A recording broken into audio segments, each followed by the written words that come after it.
So these videos are very rare on my channel because I call them bait and switch videos. Meaning it's like a clickbait video, but in reality, it's not clickbait because I'm telling you right now exactly what to expect. Now, most likely you came here because you're a beginner when it comes to credit, or for example, you have no credit history and you're wondering what credit cards can I apply for that have a high chance of accepting me? I'll give you those. And what credit cards can I just basically get that give me some decent points and so on, but I'm brand new, so I can't basically qualify for the fancy ones here and there. The answer is I'm going to give you what you came for in this video as far as what are the best credit cards to apply for when you're brand new to credit, you have no history. But I'm also going to tell you exactly what you didn't come here for. Because in reality, I cut my last credit cards about like 3-4 weeks ago. I don't have any credit card debt. I don't have any debt at all. I have a paid off home. I have, for example, an investment account that's solid. I'm not telling you this thing because it's like, oh, I want to show off, but I'm telling you because basically I've made a decision to live debt free, and I highly don't recommend you get a credit card. So after I'm done telling you, hey, here are the best credit cards available, I'm also going to tell you exactly, hey, here's why I don't recommend you get one of these things. Because in reality, when I was I think I was 18 years old or 19, when I got my first credit card, I only saw the positive things. I would only look for the positive things, and no one ever told me anything else. So I'm going to tell you what you want to hear, the positive stuff, but I'm also going to tell you, for example, the negative things. This way you can formulate for yourself your own opinion and a decision that's actually, it makes sense.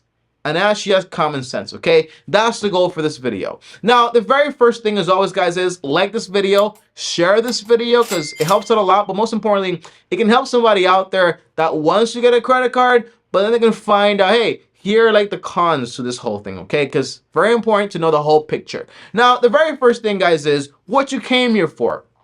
First of all, whenever you're brand new to credit, or you don't have, for example, a credit score, or you do have a credit score, but you can't really apply for the nice fancy ones, it's not that high, the answer is the best credit cards that will have the most likelihood of accepting you are going to be called secured credit cards. These credit cards require you to put down, for example, a security deposit of sorts between $50 to $150 to $200, even more, depending on how much you actually want. But the point is, this money you're going to put in is going to be a part of your credit limit. Meaning, for example, hey, I'm going to put down $100 deposit. My entire line of credit is $150. And if you don't pay them, they take your money. Okay, because this way they can ensure, because you don't really have a history. That's why they do it, okay? But this way you can make sure you qualify, all right? So the best ones out there right now are going to be Discover It Secure Credit Card, the Capital One Secure Credit Card. Also, Chime, which is a bank account, also has a credit builder account. That's pretty easy to do. And on top of it, you have Open Sky, which has an annual fee of $35,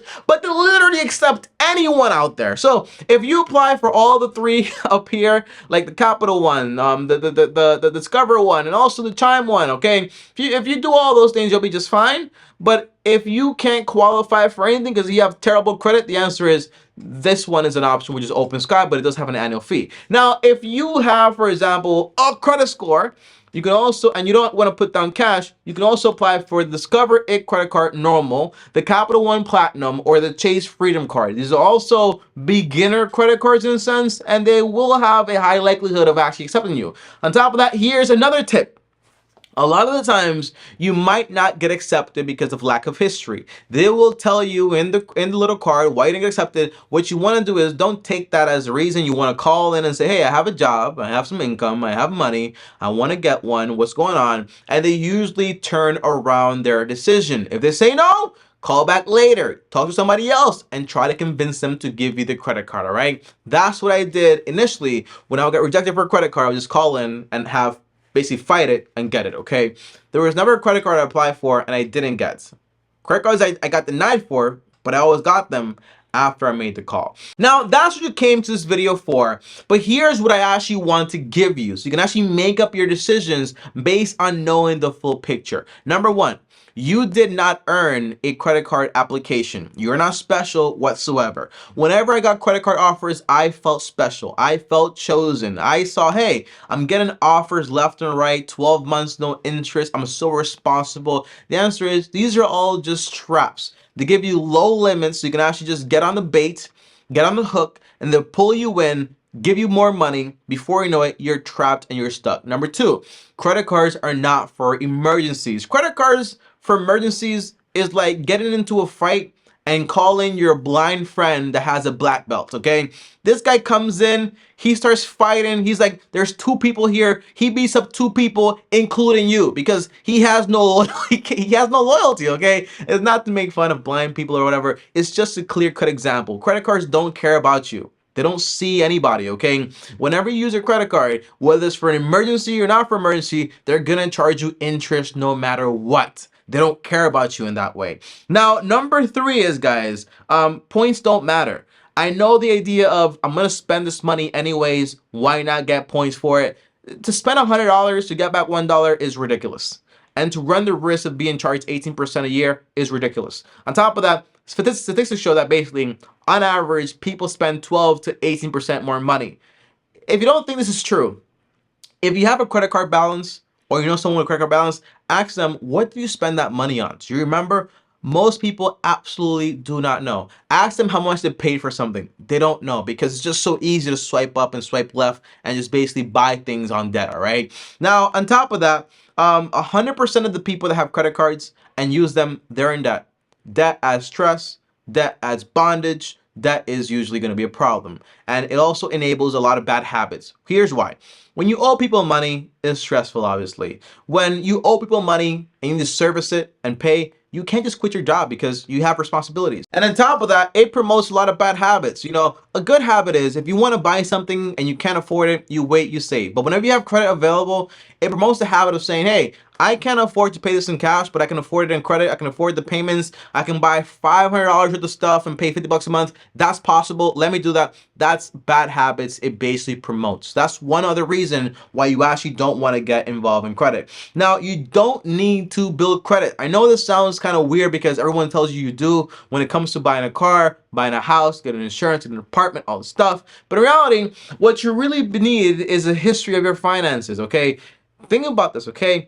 A credit history or a credit score is just a score that shows you how good you are at managing debt, okay? And the way you service the debt, paying on time and having, for example, not just a high balance and so on. These are all just ways to track how good you are at managing debt. But in reality, whenever you're getting an apartment, whenever you're buying a house or whatever, what do these people care about? They care about, for example, your income, knowing you have a good income. And they also care about how do you pay your bills? So if you have, for example, a good track record for your bills that you've been paying for years, like your light bill, your water bill, or for example, your internet bill, your phone bill, these are all just track records of how you pay. And based on this, they build for you a profile. This process is called, for example, manual underwriting. So it is very possible, by the way, when it comes to an apartment, if you show, for example, a landlord pay stubs for $3,000, $4,000 a month for the past like year or whatever, that's enough usually to get you the apartment. And some landlords might say like, no, we want a credit score or whatever. But when you don't have a credit score for the right reasons, that's different. When you have a bad credit score, that's a whole different conversation, okay? So in reality, you don't need a credit score whatsoever. I bought my home without using credit because I paid cash. But even if I wanted to use credit and I didn't have credit, for example, they would do manual underwriting. My car, I paid cash for it. The point is, you don't need a credit card. Now, here's my overall advice, okay? Credit is a gateway to a lot of problems. The average person owes around $6,000 in credit card debt. The average credit card interest rate is like around I think it's like 18% or 24%. You cannot get rich paying somebody that much money. And the big benefit is the points and so on, but most points, they basically go unused. So my point is, you're better off not being involved playing this very stupid game in the first place. For the past, for example, since I was 19 to like around this age, like almost a decade or so, I was using credit cards. I was paying the balance off in full every single month. And every single month, I found myself spending money on this thing. And whenever I had something to do that I didn't have the cash on me, just spend it there, pay it off in full. It puts you in this cycle of always having to be reliant on this thing. And the minute you slip up, you will be responsible for it. So just better not to have it in the first place. If you can have everything you want without it, why would you get it in the first place, okay? Again, if you want to buy a car for cash. If you want to buy a house, do manual underwriting. If you want to get an apartment, use your history, use your pay stubs and so on to actually show that you actually can afford to play, like be in that home, okay? And guess what? If you don't have a credit score and you tell someone I don't have any debt, they obviously believe you because there is no record of you having any debt whatsoever. So it's not like you have income and you are paying crazy bills. No, you don't have crazy payments to come from your bill or whatever. On top of that, think about this, okay? Every time you use your credit card, and you have, for example, this balance or whatever, because again, people say on the internet, hey, I paid off in full every single month, but the average person is not doing that. The average person is going into crazy amount of debts, and the average person that is paying off every single month, they're actually usually overspending. So it's just a game that is not worth like playing. So here are 3 resources I'm gonna give you. Read, for example, The Barefoot Investor. It's a great book. Read also The Total Money Makeover by Dave Ramsey. And then number 3, watch some of my videos from the very beginning and you will see, for example, how I've changed. I used to be very big on credit cards and I realized this is not the way. So it's like you see someone that took that way, went that way, realized it's the wrong way and came back and is telling you, hey, be very careful with this game. It's just not worth all the trouble. So that's what I gotta say. Thanks for watching. You got what you needed, but you also got something else. It's not full on clickbait or full on bait and switch because I did give you what you came here for, but I could not in good conscience make a video about something that I don't use anymore and I don't recommend and not tell you why it's such a bad idea. All right, so that's why I made it this way.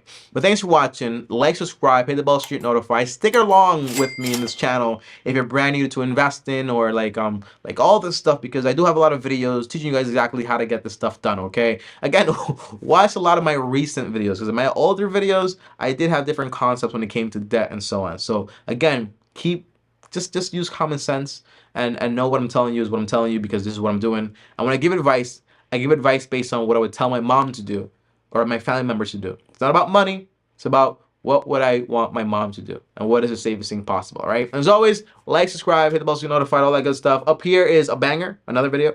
Where's my face? Subscribe, and as always, long-term team officially out.